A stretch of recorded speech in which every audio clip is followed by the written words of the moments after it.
This is I Pierce the Toast. I'm Sean. And I'm AJ. Let's make some toast.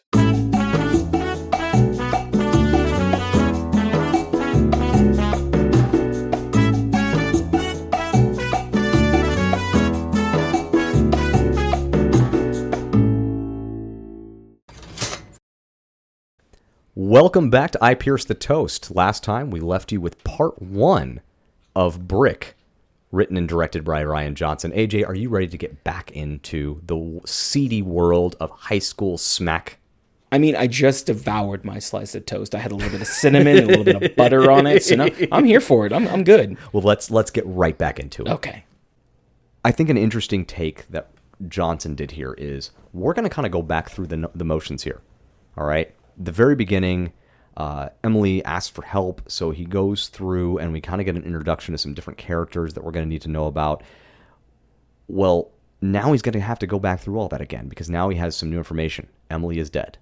Emily is dead, and he needs to find out what the fuck happened. So he's basically going to go through the same investigation that he just went through. A little bit. Okay. First stop, he's back to Brain. So he goes back to Brain, and he says those 4 things that he needs to understand what they mean. Emily said 4 words I didn't know. Tell me if they catch. So the 4 things were brick, tug, pour Frisco, and pin. Brain didn't know what brick was. He thought he might know about pour Frisco, that he thinks it might be referring to this person. He thinks tug is like a drink with vodka and milk. I've never heard of that. Right? Yeah, your face is the same as mine. I was like, that sounds like awful. A fucked up white Russian? Right? I don't know. But when Brendan says pin, that's where Brain perks up and he's like, yeah, I think I do know that. That's kind of a local folklore. And he starts kind of explaining, like, you talk to any druggie in town and they're going to tell you who they got their drugs from 4 or 5, steps ahead, and it always comes back to the pin. But nobody knows who this guy is. Nobody's ever seen the guy. Right? He's just kind of a local urban legend, right? So did Brain have really any reaction to Emily being dead, or was this like a classic film where they're like, oh yeah, this person's dead? It's interesting because I remember thinking this in the film, like, did he tell Brain that she's dead? I don't think he tells her that. I don't think he mentions that she's dead. Oh, okay. Later in the film, Brain is going to have an article that was written in the paper that says local girl missing, and he kind of gives Brendan this look of, what the fuck are we into here? How deep is this, right? Okay. And so I don't think Brendan is really letting on that he knows Emily is dead. He's really keeping it close to the chest. He really is. And even with this one trusted associate, he's going to play those cards close. And he's not going to let any information out that could potentially need to be used later in some intricate or strategic way. So next stop, he's back to Kara. And honestly, he's not really going to see Kara for information. He needs to shake things up. And he tells Brain this. He needs to figure out a way to kind of shake this tree loose and figure out who the major players here are so he can get his fingers dug in and find out what's going on in this seedy drug underground world that Emily has found herself so deep in that it cost her life. After he talks to Kara to kind of get things moving, then it's time to go talk to Brad Brammish again. And, of course, he's out in the parking lot, and he's doing that same stupid bit earlier. How am I supposed to win the game if you don't put me in? He's just a freaking cartoon. And it's great. Brammish doesn't like that Brendan is hanging around his crew here. So he's kind of having this exchange with him, and the exchange is brilliant. All right, you got me. I'm a scout for the Gophers. Been watching your game for a month, but that story right there just clenched it. You got heart, kid. How soon can you be in Minneapolis? Yeah? Cold winters, but they got a great public transit system. Yeah? Yeah. Oh, yeah? There's a thesaurus in the library. Yeah's under Y. Good, I'll wait. Yeah. Yeah. Brammish and Brendan are now going to have a fight. And the fight is, it's very interesting because Brammish is a big football player, right? And Brendan is kind of this skinny little guy. Hey, he just got into a fight earlier in the movie, so he did. He knows how to fight. He knows how to throw punches. So Brammish is definitely getting the upper hand in this fight every turn. But every time he knocks Brendan down and comes in to try to get the drop on Brendan, Brendan kicks him in the shin, like, as hard as he can. Like, he comes in, he literally just heel smashes him in the freaking shin. And it just distracts him so much. And then Brendan stands up and freaking uppercuts him every time. Brammish finally knocks him to the ground. Brendan, and he thinks the fight's over. As soon as he turns around, Brendan freaking stands up and knocks him out again. Brammish goes down. He then explains later to Brain in a phone call. The entire point of doing this was just to see if Brammish was the top dog that was part of this whole drug trade. Really? Because he knows Brammish is involved, but he doesn't think he's really a major player, and he proves it with this, because he knocks this guy out, and none of his little associates do anything. Because if he was the top player, they would have came for him. Absolutely. Those other guys would have tried to hurt him. They would have stepped in. They would have held him down. But they didn't, because he's not high up enough in the organization to be the kind of guy that has his own muscle. So none of these guys, he even said it, none of these guys flinched, is what he said. I do want to say that I call some bullshit on Brendan's part, because everyone that's played Mortal Kombat, just like we talked about in The Wizard, knows you just don't spam moves like that. You can't just, like, kick someone an uppercut. That's bullshit. Hey, he used what he had. I mean, he was fighting a much larger opponent. I think he played it well. Oh, okay. So Laura was present for this whole Brammish skirmish. The Brammish skirmish. And she goes chasing after him. And this is where we start to develop this kind of sexy relationship between Laura and Brendan. Ooh, yes. So she says she wants to help him. She wants to help him get to the bottom of whatever it is that he's trying to figure out about Emily. She says, at one point she said she knew Emily. She just wants to make sure she's okay too. But Brennan is just not having it. He has this really great phrase that he says. With you behind me, I'd have to tie one eye up watching both of your hands. I can't spare it. He doesn't trust her. And it makes sense. So he's telling her, like, no, I got to keep my wits about me. I have to do this on my own. And again, he's a loner character. He doesn't believe in the establishment. He doesn't believe in the criminal underworld. And he certainly doesn't believe in this person who he's pretty sure is tied into this criminal underworld somehow, even if he doesn't understand fully her in participation. So Brennan then calls Brain to update him on his progress. Just kind of giving him some info, letting him know about what happened with Brammish. He turns around, and there's this guy in a white cap and a white wife beater standing there. Of course. And that guy knocks him out flat. Like, there is no, kicking in the shin and getting back up thing here for poor Brendan. There's no Mortal Kombat bullshit There's no going Mortal on. Kombat BS happening here. No, he knocks him right the hell out. After this, Brendan winds up in the vice principal's office. This is one of those moments where we're kind of flashback to remember, by the way, this is a high school. Was this like a hall monitor that knocked him out? No. We don't know who this guy is yet. Okay. We're going to know. We're going to find out who this guy was. That's why I'm not mentioning what his name or his character or his archetype was, but we'll find out more about him.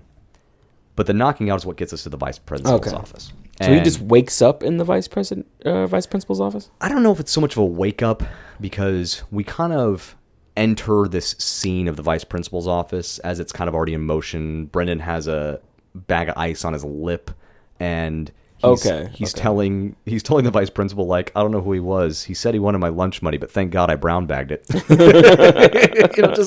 The great thing about this is it plays out like a private detective called into the police for questioning. In the scope of like a noir film, Brendan's character is a private detective. He's not somebody who's under the thumb of the authority, and he's not under the thumb of the criminal organization. He's his own loner, hard-boiled detective character. It really plays out like in a film noir where that private detective gets pulled in by the police, and the police are saying, you got to help us. You got to do the right thing because we're the good guys, even though this character is completely disillusioned with authority. And all of this is complete with the insinuation from the vice principal that he's helped this office in the past. And this is where we get those reminders of the high school reality. And it's really prevalent in this quote. And no more of these informal chats either. You got a discipline issue with me? Write me up or suspend me. I'll see you at the parent conference. He's saying it like a noir detective who's telling off the chief of police, but then we get that little slice in there that's like, oh, right, you're a fucking high school student. Yeah, it's like, arrest me or, That's hilarious. To Yeah, me. absolutely. This whole exchange is wonderfully absurd with the vice president. It ends with Brendan kind of making this deal. You know, he needs some room to breathe to be able to kind of get himself into the criminal organization and kind of shake everything loose and see what comes out. But what he doesn't need is the authorities, in this case, the school administration, getting in his way. So they kind of come to an understanding, an arrangement, and the arrangement's kind of, for lack of getting really deep into the subtextual details, it's Brendan's going to do this stuff. The vice president's not going to get in his way, but also the vice president. The vice principal? Sorry, the vice principal. You're right. Yeah, sorry. President? The vice principal, because it's a fucking high school. Yes. So the vice principal is basically saying, I won't get in your way, but if the cops show up or this gets worse, I'm not going to help you here. Like, I'm not going to do anything to make this go away for you. I'm not going to put my neck out. So basically, if the heat gets turned up, we're not stepping in. I love how you noired that. That was good. Nice. Yeah. If it gets too hot in here, I'm turning off the oven. So, Brendan heads home, or he's about to head home, and then he runs into the car that he saw the day that Emily called him. The Mustang. That black Mustang. He sees, okay, there may be some possibility of evidence in this car. So he gets a big rock and he's about to break it. And then he sees that guy in the white beanie and the white wife beater, like, coming at him like a damn drill instructor. The way this guy's walking is just like this super fast, like, oh, I'm going to beat the fuck out of you walk. Brendan's like, all right. So he puts the rock down. He's like, okay, I guess I'll talk to this guy because this is very clearly his car. This is starting to all kind of come together, right? So the guy comes up. He's like, I want to talk to the pin. Boom. Knocks him out. Again? Oh, yeah. So Brendan gets back up and he stands in front of him. So he knocks him out again. And then he gets in the car and Brendan puts his hand on the car from the ground. And so he opens the car door and knocks him in the head to get him off the car. And so then he starts driving away and Brendan throws a rock at him. Brendan doesn't seem like the smartest. He is, but he is persistent. Yeah. And it's this persistence that's going to get him the meeting that he wants. As this character is driving off, he then turns around and he's speeding towards Brendan. And this is one of the things I love about the film. They didn't use any fancy special effects. They just did some really creative camera work. And he's speeding towards Brendan, and Brendan's like, well, fuck, here we go. So he just stands there because he knows if he flinches, this guy's not going to take him seriously. And the car just barely comes by him and almost hits him. And Brendan just stands there, stoic as all hell. So then he stops, and this guy in white is just sitting in the car, kind of looking at the wheel like, Jesus fucking Christ, this fucking idiot. My God, he really wants to see the pin. Yeah. This kid really wants he wants the slaps. He wants the clamps. He wants the clamps. Oh God, this kid really wants the clamps. So then Brendan goes up to the window and he says, I want to see the pin. And the guy in the car's like, yeah, I guess you do. I think he says it exactly like that. Yeah, I guess you do. He puts him in the trunk, and he's going to drive him to meet the pin. So we're going to get to meet the pin now. But Brendan's not an idiot. He jimmies the damn trunk open, and he starts looking around, making sure he knows where he is.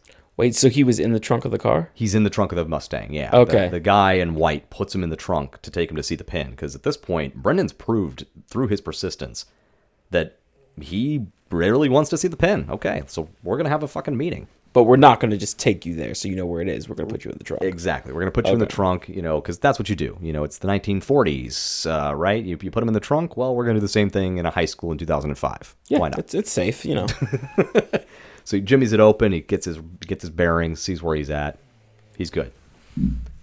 So then we're going to have our meeting with the pin. And it's in the basement of this house that they pull up to. This character takes him down there. And it's in this meeting that we get revealed who this guy is. It's Tug, the person I alluded to earlier, who is the muscle. Uh-huh. So this is the pin's, personal bodyguard, if you will. He's the guy who does all the hard stuff, right? The pin is the brains behind this organization. He's the big mob boss. Mm-hmm. So we come down there.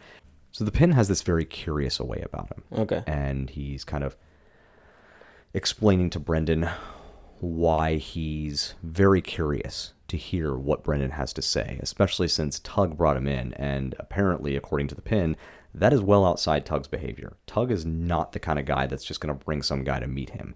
Which So means there's something about him. this must have been a pretty interesting interaction that led Tug to believe that this was a good idea. And so he's kind of explaining that, and he kind of alludes to as well, like, if I don't like this story that you tell me now, this could end badly for you. Oh. Anyway, you've been sniffing me out before then. Sniffing for me like a vampire bat for a horse with a nick on its ear that he can suck on. They do that. So now you got Tugger to bring you in, which he never does.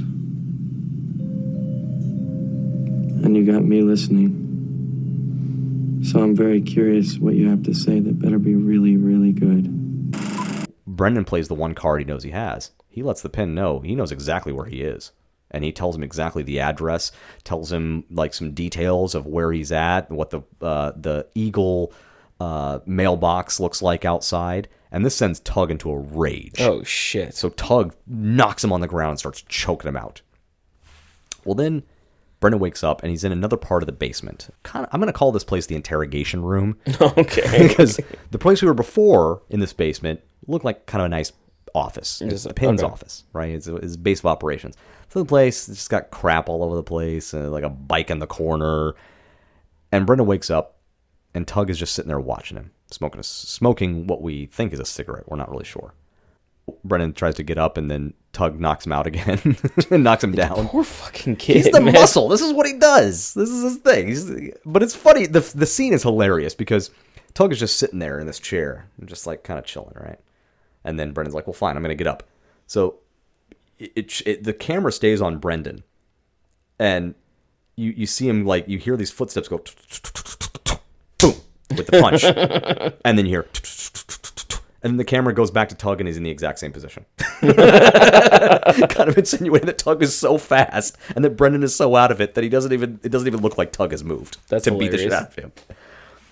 After somewhat of an interrogation in this, interrogation room where Pin is shown almost looking like this floating head, right? They really kind of do this almost Godfather-esque ethereal, and it's like, the music in the background is kind of these elongated horns that sound like, wah, wah, wah, just very noir.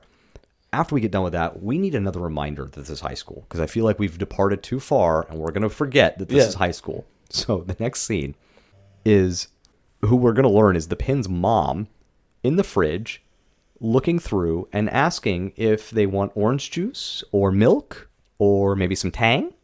Wait, so the Pin is a high school student too? No, I think the Pin is supposed to be like a 26-year-old dude, but he still lives in his mom's house. And he's just like dealing drugs out of his mom's house. That's hilarious. So is Tug about the same age too? I think Tug is supposed to be high schooler. So like Tug is a high schooler. Like I think everybody's a high schooler except for the Pin. And we really only kind of get that as a sort of rumor from Brain from earlier when he first hears Brendan say the word Pin. And he says, I think he's like some 26-year-old guy. That's really the only context we have of how old the Pin might be. And I'm just assuming all this because we don't get anything definitive like, yes, he definitely graduated a long time ago, or yes, he's 26. I think we're just supposed to kind of understand him to be older simply maybe because he is the crime boss as opposed to, just being another high schooler, right? So, the mom is sitting there offering them juice, Tang, milk, and it's so adorable. And so she gets them what they want, and then she's like, okay, well, I'm going to go in the other room and do something else. It's like she understands that her son is a mob boss, but not really. She's like, I just want to make sure you guys, are nourished before this happens. Oh, yeah. She's very June Cleaver about it, which is hilarious. Like, to play this role so June Cleaver-esque, I think was just a brilliant decision. That's hilarious to me. Getting through some of the stuff that happens here, basically Brendan makes a deal with the Pin. They kind of have some back and forth. It's in this scene that, remember when we played our game and the ape walks or I clam? That's this scene. Yeah, okay. So basically, Brendan's like, I don't think I can talk about this candidly as long as this guy's in the room because he's a little hot-headed. That's going to be important later. But Tug goes off, and the pin's like, yeah, get out of here, Tug. He says, I'll call you if whatever, and I like that. It's just very dismissive. I'll call you if whatever. So Pin and Brendan come to an understanding. Brendan kind of explains that he wants to be part of the organization. There's a lot that goes into this about why and what he's doing to convince the Pin that he's legit. But I don't really think that's necessary to, just explaining an overall general understanding of the plot. But it's important that he does explain to Pin that he has, legit motivations for joining this criminal organization. And basically the Pin's like, okay, what I'm going to do is I'm going to check out your story. If it fits, then we'll bring you into the fold. If not, no, we're going to kill you. Oh, so we're going to feed you to the fishes. Okay. He didn't say that, but now I really wish he had. Brendan concludes his meeting with the Pin, and Laura is there. And it's interesting because, and I'm so sorry, I forgot to mention this. The reason why Tug actually stopped trying to choke Brendan to death in the Pin's office was because Laura was there. What? Yeah, and she came in and she's like, Tug, stop it. And the Pin seems to be losing control of Tug, even in this early stage. But Laura seems to be able to kind of, for lack of a better word, manipulate Tug and tell him what to do. And Tug seems to kind of trust her. And I don't know, it's not so much like a boyfriend-girlfriend thing, but more of a, like, this person's like almost a mother to him in a weird way, even though they're all in high school. But he very much trusts her guidance and her direction. Oh. What are you thinking? I think she killed Emily. Fuck. We'll get there. We'll get there. Okay. But I will say, she didn't pull the trigger. But I will she say was that. there. We'll get there. She was not there. We'll get there. She was not there, and she did not pull the trigger. But she has something to do with it. She's got her fingers in it. She's got her fingers in M's troubles. You know what I'm saying? Nah, see? Oh, nah, see, okay. I'm in here. So, since Laura's there, she offers to take Brendan home after the meeting concludes. And they have more of this kind of Femme Fatale-esque dialogue. Brendan reiterates that he doesn't trust her, so he's still keeping her, at arm's length, because he just knows that she's just, obviously, especially now, she's literally at the Pin's house. Yeah. She knew who the Pin was all along. She's deep into this, and he doesn't really know how deep, and he doesn't know what her motives really are, so he just doesn't trust her. So she conveys to him that Emily got hooked on smack, and that's where Emily kind of falls into all this, and that maybe she might have stolen a brick of drugs from the Pin. Ooh, brick. Yeah, so we're starting to find out why the okay. word brick, right? Because it's a brick of drugs. She reveals in this conversation that she's clearly attracted to Brendan. This is more than just a cat and mouse game. She wants to be with him. Ooh. Yeah. And she's being very sensual towards him. You can almost see maybe the hints of empathy for his plight and for what he felt for Emily. But again, he's not trusting her. Brendan checks in with Brain again because, he hasn't talked to Brain in a little while. He needs to kind of, see if Brain has new information, let Brain knows what he's found out. And it's also kind of helps drive our plot. Every time he calls Brain, it's kind of just driving it along and almost for the audience, kind of helping summarize where we are and what's going to happen next. He then also makes another stop over to Kara to, again, stir the pot up a bit, right? Letting her know that, things that he knows. And he finds out that Kara is kind of been shacking up with Dode. So there's some sort of kind of relationship developing there for some reason. And we're not really sure why, but yeah, it is what it is.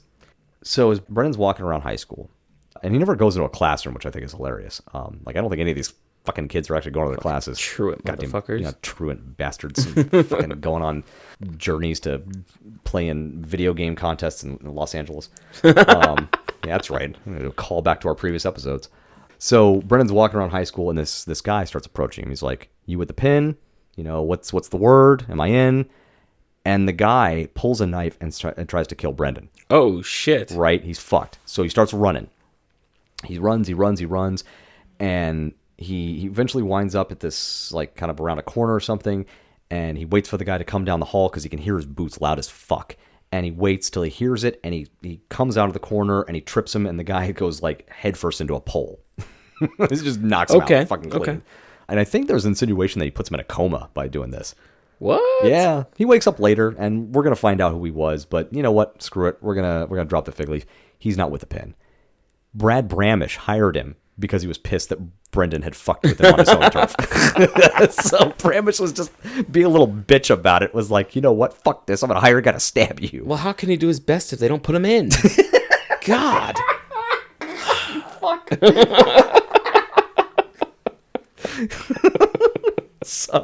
So he calls Brain again. He's letting him know, like, I think the Pin just sent a guy to kill me. I think I'm screwed here. And then a van pulls up.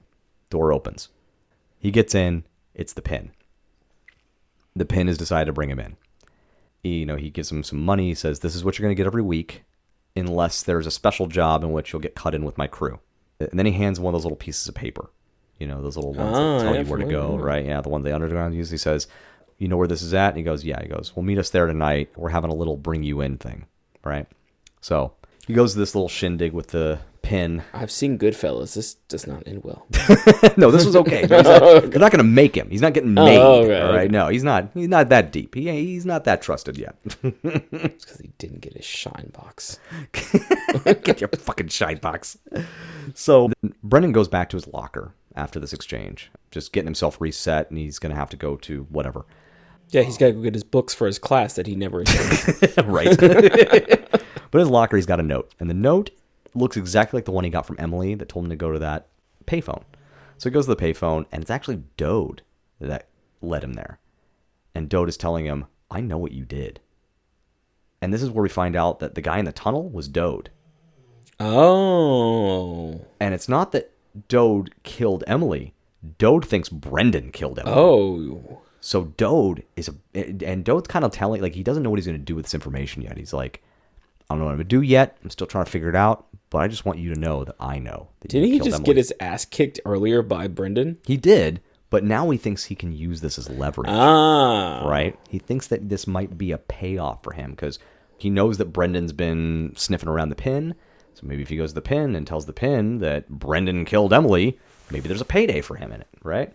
He's a snitch. Maybe some drugs, because Brendan's not working for Penn. Yeah, he's a snitch. This is what he does. This is like, that's why I call him the snitch. Okay. Because that's his whole thing. He's just a rat.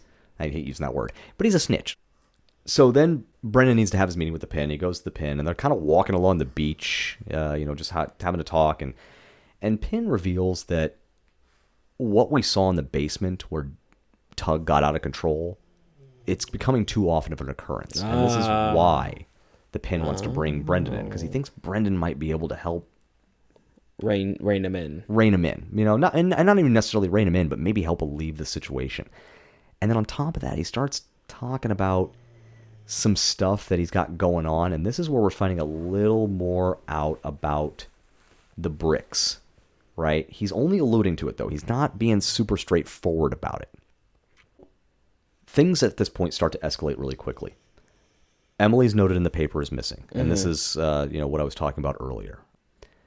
Brain kind of shows that to Brendan and is like, what the fuck, dude? How deep in the shit have you brought us? This is insane. Like, I thought she was just maybe doing some shit she shouldn't be doing, but this is serious stuff, man. And he lets him know, also, the vice principal was looking for you in 5th period. Once again. Gotta come back and right, say, gotta bring it back to high school. It's letting him know that the vice principal's cutting him off. Like, no more protection. No more looking the other way. Because they were there to talk to Brendan about the missing girl and find out what the hell he knew, because they knew she had a relationship with Brendan. He's on his own now. He's got no support from the administration, so he has to avoid the administration like the plague, and he's got to avoid home like the plague, because the administration is going to call his house and talk to his parents because he's a fucking teenager. Yeah, he's a teenager. So finding all this out, he realizes he doesn't have a lot of time. Time is starting to become a precious resource, so he ramps it up. He heads back to the Pin's basement when nobody's around, starts poking around. And he goes back into that interrogation room, and he finds this tarp, and he unfurls it, and there's one single brick of something. And then Tug catches him, throws him up against the wall. He's about to frickin' annihilate him. But Brendan plays it smart, and he says, the Pin isn't being straight with me, and it's making me mad. Ooh. Well, Tug can understand mad, and he definitely understands being mad at the Pin. So Brendan's now going to play Tug and Pin against each other a little bit, right? But he knows that this is the way to get into a Tug. So Tug takes him upstairs to the kitchen. Tug starts telling him everything. He's telling him all about the 10 bricks, okay? So what turns out is through some cartel channels or something, the Pin got a hold of these 10 bricks of drugs, which I assume is like heroin or cocaine. Cocaine, probably. Something. I've been assuming heroin the whole time. I have no idea. For a high school film, cocaine seems... Maybe. I'm just I don't saying. know. But for a high school film, why is this 26-year-old running a drug market and with a hard-boiled detective running she around? Said smack. Smack is usually heroin. That's true. I think you might be right. So I think it might be heroin. So he's telling him about the 10 bricks. He says, 8 of them went this direction. Number 10 is going to be used for this. And so Brendan's like, well, what happened with number 9? He's like, oh, there's some problems with number 9. And it got cut bad. And, poor Frisco. And he says something about poor Frisco again. And this is where, as the audience, if we're paying attention, and they're going to blatantly tell us exactly what just happened there.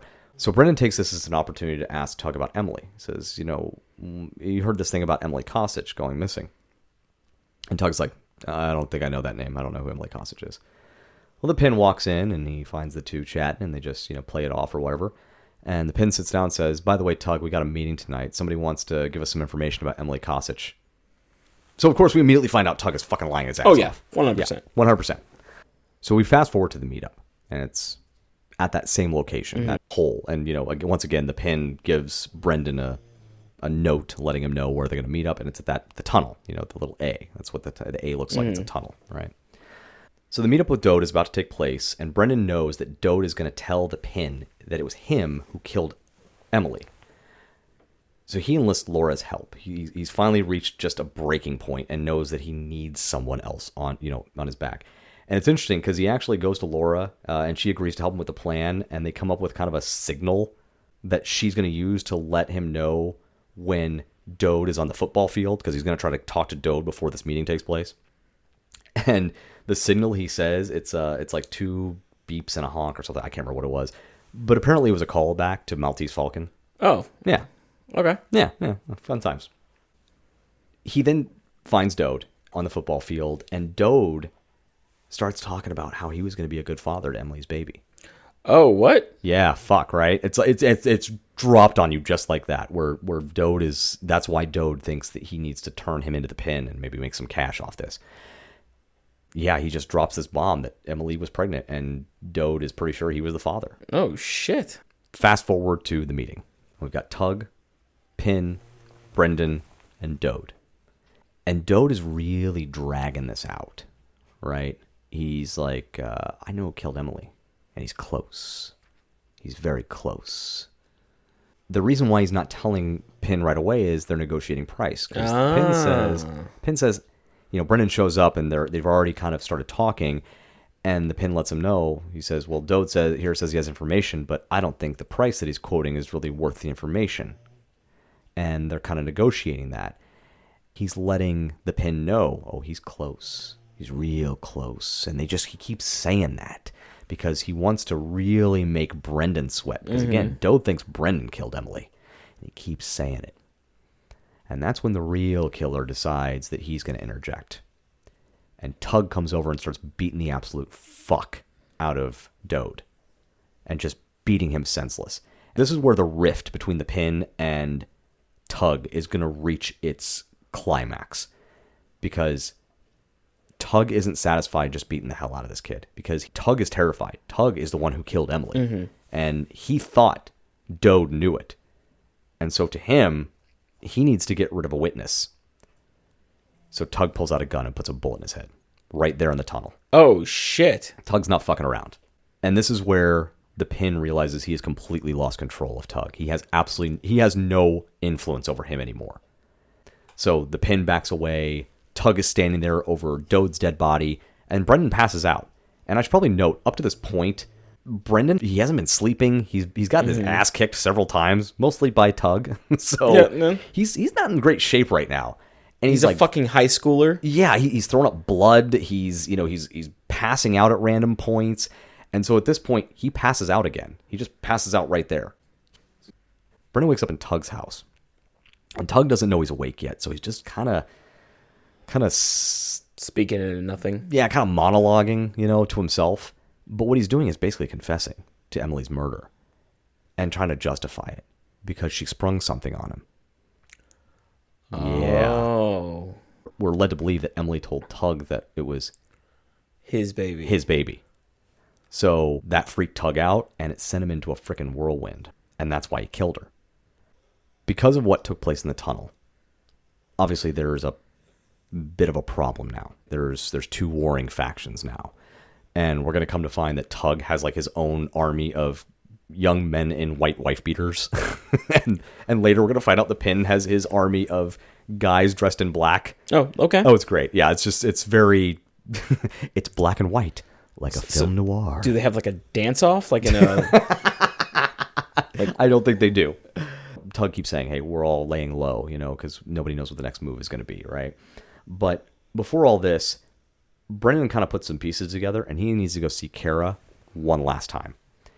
He goes there, and he accuses her of convincing Dode that Emily's child was his, and that Brendan killed her, so that out of jealousy, Dode would shake down the Pin, and she could get the payday. She was manipulating Dode the whole time. Oh. And she all but confesses to this. Brendan doesn't really give a shit about her or her role in this. He does still have this kind of morality. And that morality says what she did that put Dode in that position is the same thing that whoever put Emily in the position that got her killed. And he sees kind of a parallel Yeah. there. And so he's very angry with Kara because as far as he sees it, Kara convinced Dode that the baby was his. And, now because after talking to Tug, he's pretty sure that the baby was Tug's. He is incredibly disillusioned with Kara now. Like before, Okay. it was kind of just these back and forth. Obviously, he doesn't like her. He's got a problem with her, but now he's pissed at her. Yeah, and now it's kind of like it was a cat and a mouse kind of thing, but now He's pissed, right? Yeah. He's pissed at Kara, and he's just throwing it all out her. And this is going to be our last interaction with Kara. And this is where he does the whole throwing her out in her underwear onto the stage so that everybody can just reveal that she has always been pretending, right? That kind of thing. Oh, okay. So we're done with Kara. So Brennan then goes to the Pin because he realizes that if he just leaves this the way it is, it's not going to shake out well. So he goes to the Pin and arranges kind of a parlay. Like, look, you got to go talk to Tug and make good on this. Even if you guys are going to stay as separate, criminal entities or whatever, fine, but at least do it on good terms so that way we don't have a freaking all-out war in the streets, right? So he goes to the Pin, he arranges the meeting, and Laura's there through all of this. Like, she's becoming much more of a trusted associate. So Laura didn't do it. It was Kara. Oh, the Dode thing? Yeah. Yeah, that was Kara, not Okay, Laura. so Laura is our femme fatale. See, this is exactly why I kept trying to remember to put the archetypes along with it. So Kara, the drama queen, was the one that was kind of shacking up with Dode and doing all that. Laura, our femme fatale, has been somewhat helping Brendan along the way. Okay, see, I thought it was... That's why I was like, Kara. Maybe I've just been hearing her name wrong this entire time. No, I was like, Laura. I thought Laura was the one, but okay. No. Kara, the drama queen. I apologize. That's on me.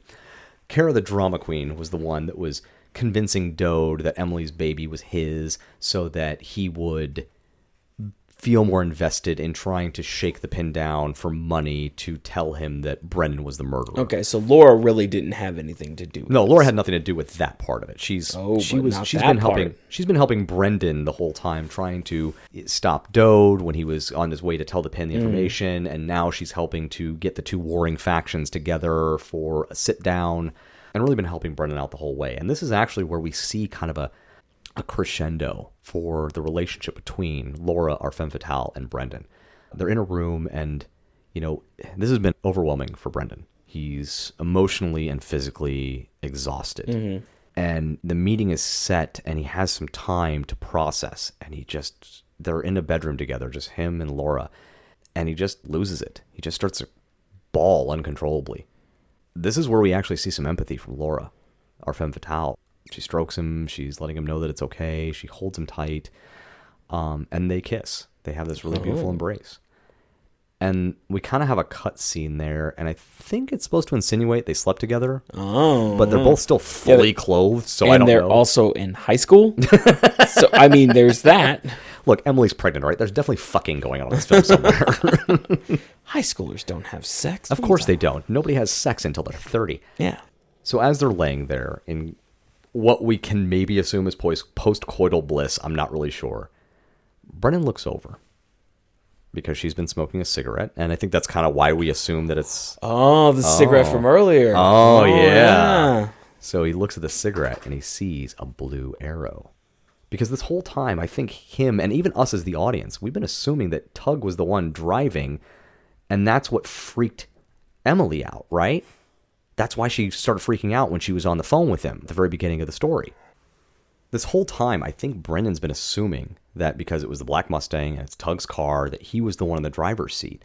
But now he's second-guessing that because he just saw this cigarette and it's from Laura. So he thinks that maybe Laura drove and Tug killed her. Maybe. We're not really sure. You know, it's the pieces are still kind of coming together.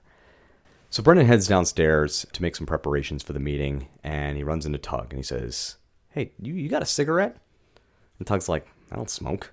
He's like, I've seen you smoke. And he goes, I don't smoke cigarettes. Apparently Tug has been high this whole time. Oh, shit. Right? You'd think somebody that's constantly high would have a better temperament. Hey, he wouldn't be as angry. He'd be... Right, you would think. Don't worry.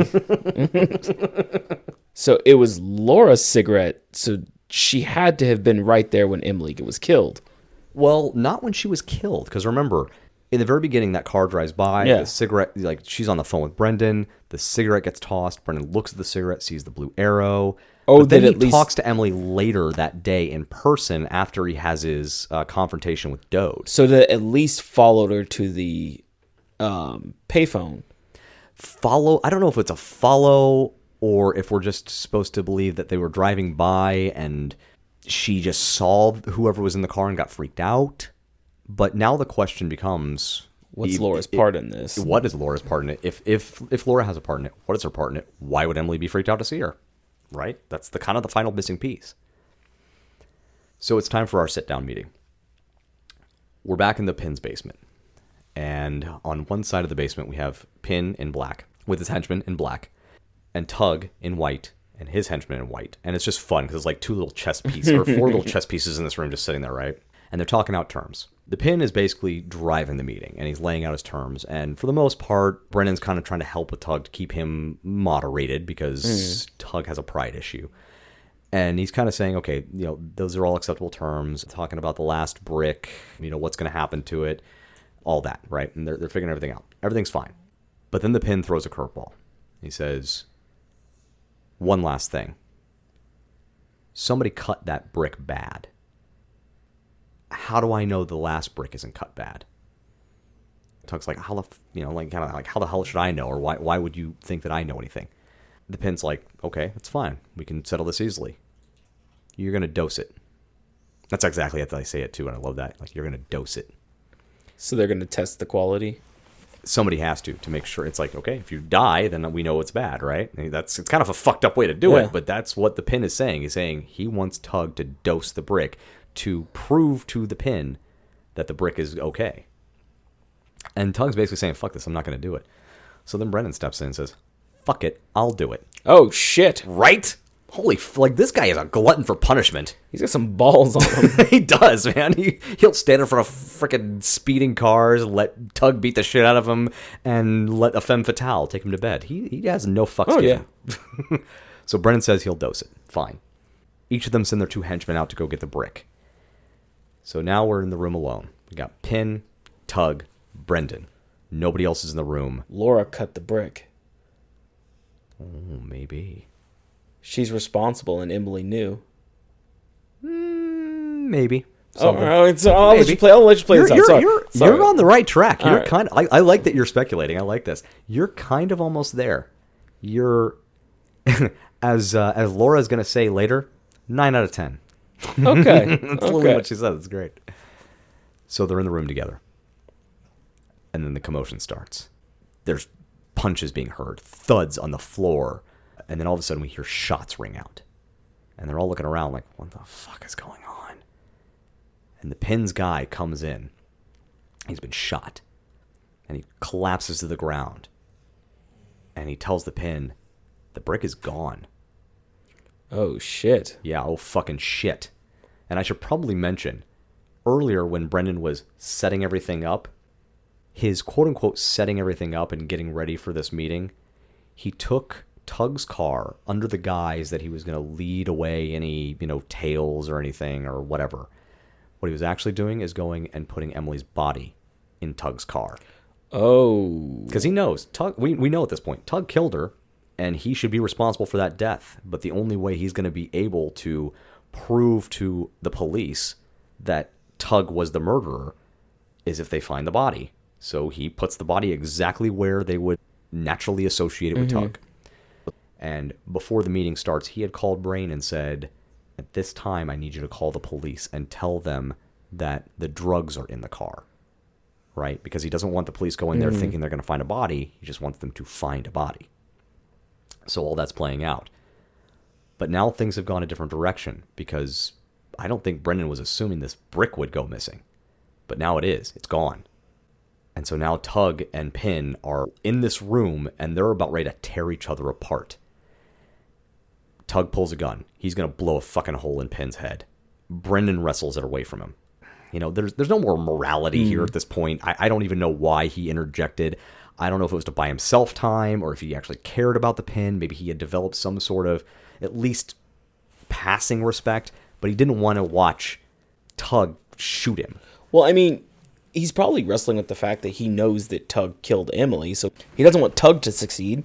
That would be the last thing he would need. Okay, yeah, if that's Pin fair. stands to be on top, then Tug can go down. Pin might still fall because they're going to find a body regardless, but Tug doesn't get the upper hand on the Pin. That's interesting. Now, I am going to dispel that almost immediately because what happens next is Tug starts to just beat the shit out of the Pin instead. Okay. Yeah, and he's going to practically murder him. But no, I think your theory actually might hold some weight. But he starts beating the shit out of him. Brennan starts backing out of the room. The lights go out, and it's crazy because you actually hear the Pin.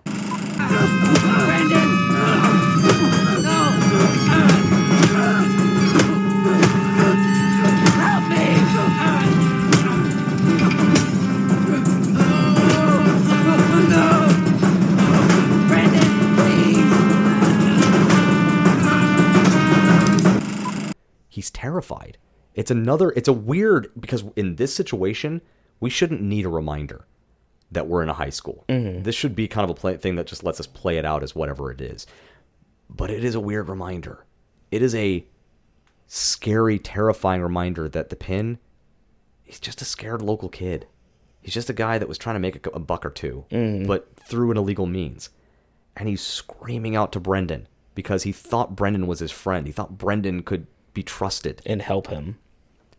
And in a moment of, I don't know, weakness or nostalgia or empathy, I don't know what it was, Brendan drops the gun on the ground and just kicks it into the dark room to let whatever's going to happen happen. Oh, shit. And honestly, I don't even know if we know what happened. I think it might have came out later. I think maybe Tug, of course, killed the Pin. I'm not really sure. But, you know, it doesn't really matter because at this point, that part's over. Tug is going to go down for the murder. Everything's done. So the last part that I didn't mention with that conversation Brennan has with Brain before all this plays out, he tells him, keep your eye on Laura. Keep your specs on her. Oh, Hey-o. Keep your specs on Laura. Let me know if she leaves the house or goes anywhere or does anything, right? So he gets in touch with Brain the next morning. You know, everything's played out. Brendan escaped. He got away. Tug's going to go down for Emily's murder, but the brick is missing. And he calls up Brain. He says, did she leave? He goes, no, she hasn't been anywhere since this morning, and this morning she went straight to school. He's like, okay, I know what to do next. So our final scene is going to be on the football field. Brendan shows up. Laura comes up, our femme fatale. She embraces him. She's excited to see him. She's like, did you go last night? He lies. He says, no, I didn't go. Because he wants her to tell him what she thinks transpired. And I think she says Tug killed the Pin. I'm not really sure. I kind of... They talk really fast in this film, so sometimes it's easy to miss. Don't worry. I'm going to watch this happen. Oh, yeah, fucking right you will. This is an amazing movie. But she does mention that Tug gets taken down for Emily's murder, that he's going to go away for that, right? Laura kind of leans in and she's trying to get a kiss, and she's kind of insinuating, I guess it's all over now. You've done what you came to do. And this is where Brendan stops her. And he says this really great line. It's not finished. Tug pulled the trigger on him and he got to fall for it, but the boss could have found that out without me. I set out to know who put her in the spot, who put her in front of the gun. That was you, Angel. He lets her know that he knows exactly what happened. And she's kind of like, I didn't do any of this. What are you talking about? And he goes, oh, you want me to explain it to you? She goes, yeah, let's hear it. And this is where this is great noir right here. Mm-hmm. He's the detective. He's put the pieces together. He knows exactly what's going on. And he's going to have that one ace in the hole to prove it all, just in case she wants to keep lying to him or what he perceives to be lying, right? So he says, you, Laura, you stole the brick. You cut it bad. Frisco dies. You needed a fall person. So you told the pen it was Emily who cut the brick bad.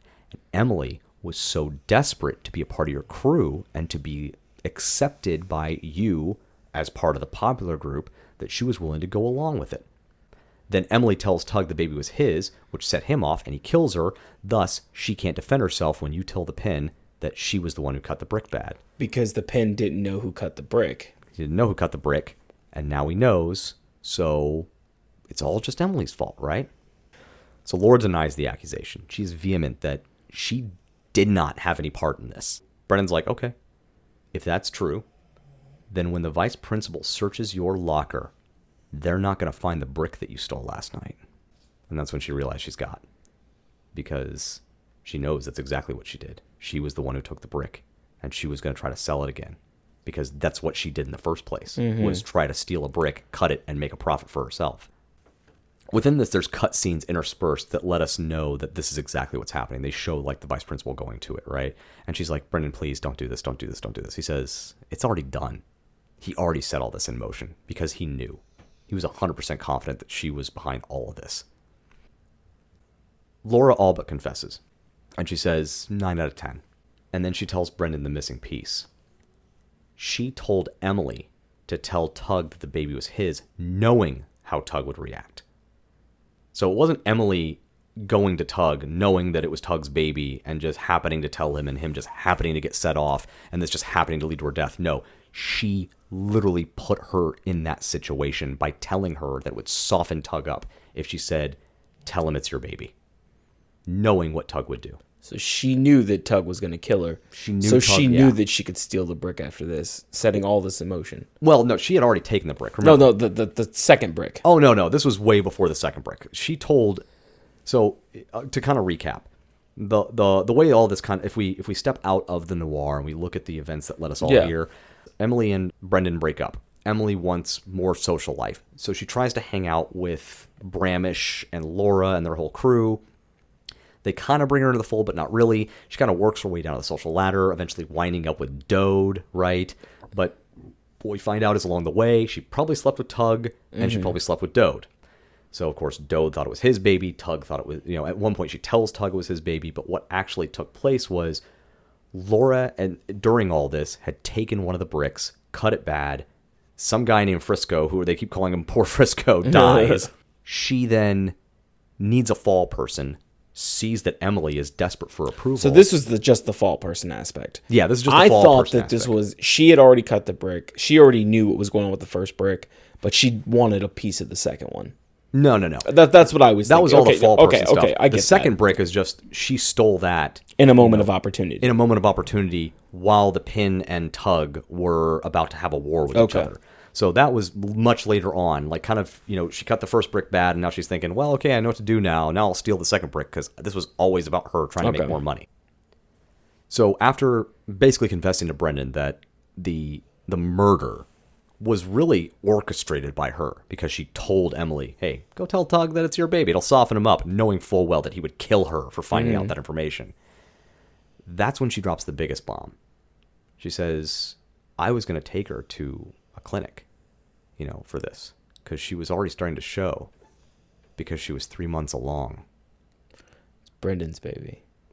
So she leans in and she whispers something. And from what I heard, I think what she said was, you're the father, or maybe just called him daddy, basically letting him know that was your fucking baby.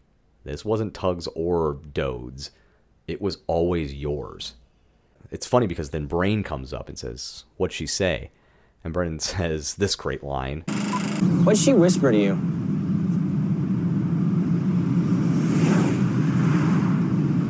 She called me a dirty word. Oh. So that's how our story ends. God, Brendan this has tells been a ride. Right? It's a crazy film. And even though it's all in a high school setting and there's a lot of fun with that idea, even in just pointing out the ridiculousness of it, the director telling us how ridiculous it is, even within the context of the film, it's a really well-written mystery noir. Much like his Knives Out films. They're incredibly they're very well-written. intricate and they're layered, and there's twists, there's turns. It's like M. Night Shyamalan if he would just continue to just hit it. Shammy-lammy. Oh, no. There's another lawsuit. There's actually some fun post notes here. There's a theory that Brain doesn't exist. Kind of like the Fight Club thing. Kind of, yeah. But like Brain is, or not even so much like the Fight Club, but just like Brain is him talking to his own brain. Like maybe that's part of the narration. Okay, I get you now. Yeah, so like Brain is just, they just decided to make it a different character, but in reality it's just Brendan talking to himself. Because they didn't go with the inner monologue, they had to have something to do with that, which would be Brain, would be his inner monologue at that point. Yeah, and Ryan Johnson neither confirms nor denies this. I think he just really likes that that's even a thing. This theory. I think it's great. The only other thing that I'll note about this film is critics noted that there was a lot of birds and feet in the film, like shots-wise. Okay. Yeah, obviously people have asked Ryan Johnson about this. He said the birds were a slight nod to the Maltese Falcon, but mostly it's just shooting in San Clemente. There are fucking birds everywhere. You just really can't avoid it. What about the feet? Apparently it's just a design element he likes. He just thinks that's an interesting cinematography interest point, and he just likes to show the shoes. And it's an interesting idea because even Brendan's shoes are kind of interesting. They tell a lot about him. He's a loner. He's not like everybody else, so he's not wearing tennis shoes or sports shoes. The whole time he's wearing like brown laced up wingtip loafer type things. It shows that he's different from everybody else. It's really showing he's different. Emily's shoes are kind of, I think if I remember correctly, they were like almost ballet type shoes. Oh, okay. So it's almost like, that helps us realize her as this sort of helpless, I guess. Unfortunately, we have to look at it from that lens. Kind of this helpless female character that's going to eventually just be a victim. She's a princess to be protected. I don't really know how you really relate that to ballet, but sure, why not? Swan Lake, Swan Lake, right? Yeah, just delicate, I guess, is a good word for it. So I can see it. I can see where Ryan Johnson has this draw towards the storytelling that you can produce just by showing shoes. I call bullshit. I think he just likes feet. That could be exactly. That's a good way to describe it, though. Like, hey, Ryan, why do you like the shoes like that? They're on to me. They're on to me. You can tell a lot about people's shoes. Star Wars. And again, before we forget, so I think I have a view on who I think Sam Elliott would be in this, but who do you think Sam Elliott should be? So ordinarily, when we talk about who Sam Elliott would play in one of our films, it's always a funny interpretation, but I honestly think he's the Pin. The Pin is, aside from that moment at the end where he's panicked and terrified and calling out to Brendan, he's a very calm, collected, cool character. That's Sam Elliott all the fuck over. I think he would be the stoner. So and don't come back. So I'm thinking Sam Elliott in like The Big Lebowski or any film where he's very calm, cool, collected. You're thinking Sam Elliott from Parks and Rec, I think. Yeah, pretty much, yeah. All right, I dig it. I dig where you're at. Just kind of that hippie stoner that his hair just finishes its journey and falls off his head. All right, so I need to know this because I'm literally going to go watch this right after this. Where can I and other people watch this? This is unfortunately not available as part of any streaming subscriptions. Okay. But you can rent it from Prime Video, Vudu, Redbox, or Apple TV. Pretty much $3.99 across the board. Okay. Oh, by the way, I will say to everyone out there are some times where we say that you can't find this as part of a subscription, but things change all the time. I mean, we did the Cool World episode, and I said you have to watch it here, here, and here. It's already popped up again. I think it's on Paramount Plus. So these things happen all the time. I would like to think that was because of us. Probably. They listened to our video. They were one of the 6 people that watched our I was about to say, all 6 of you called Paramount Plus and demanded the release of Cool World, and we thank you for your service. So yeah, now that we know we're gonna have to buy this, so I'm gonna have to deep into my coffers and Find out $4 and bring it on. Our music is created by Augusto Denise, logo by Arpon Design, mixing and editing by IPTT Studios. And we want to hear from you and your own slice of toast. Tell us about the films that you think we and others should see. You can reach out to us on Instagram at IPTT_podcast or email us directly at IPTTpodcast@gmail.com. And if you ever find yourself in the seedy underworld of the high school drug trade with Tug and Pin hot on your trail and knives in your eyes, remember, You can always get more toast. thanks for listening. Feel it now, dig.